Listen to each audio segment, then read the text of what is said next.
अगर पत्नी खुश हो ना तो पति उसे देखकर और खुश हो जाता है, और अगर पति खुश हो तो पत्नी ये देखकर सोचने लगती है कि आखिर चक्कर क्या है, कहीं इसकी दूसरी जगह सेटिंग तो नहीं हो गई।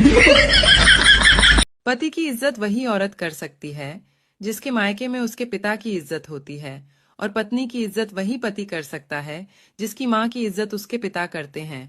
संस्कार मायने रखते हैं। बागेश्वर धाम वाले बाबा धीरेन्द्र शास्त्री बहुत अच्छी अच्छी ज्ञान की बातें बताते हैं, लेकिन अपने इंस्टाग्राम वालों ने सिर्फ एक ही बात सीखी है, चश्मा लगाओ ना सर। क्या नाम है आपका? ओ तेरी।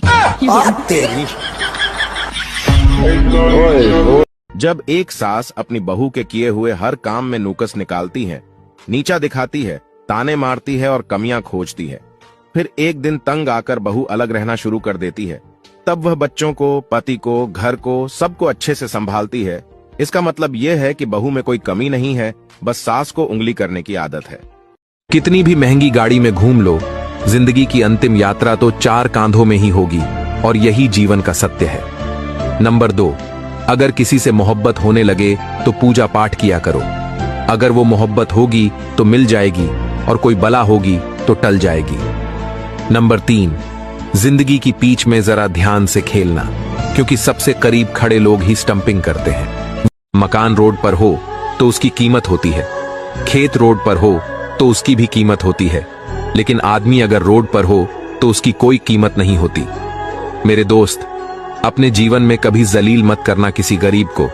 वो सिर्फ भीख नहीं लेते, बल्कि एक माँ बाप की तरह दुआ भी देते हैं।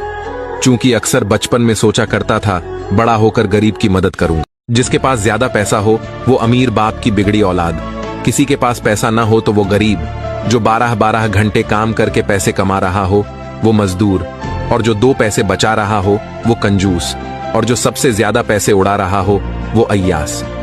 तो मोरल ऑफ स्टोरी यही है मेरे दोस्त, कि आप अपनी लाइफ में कुछ भी करो, दुनिया तो कमी निकालेगी ही। अगर खुश रहना है ना तो लोगों की बात इग्नोर करो, और जो तुम्हें अच्छा लगता है वो करो।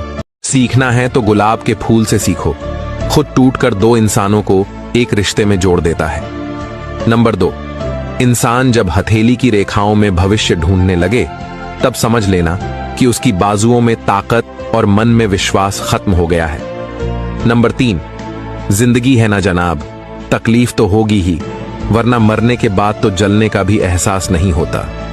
वीडियो तो लाइक। बोतलें बेचने वाले बंगले खरीद लेते हैं और बोतलें खरीदने वालों के घर तक बिक जाते हैं। नंबर 2, आग अपने ही लगाते हैं, जिंदगी को भी और लाश को भी। नंबर 3, रिश्ते उन्हीं से रखो जो समय आने पर सहयोग और प्यार दिखाए, औकात नहीं।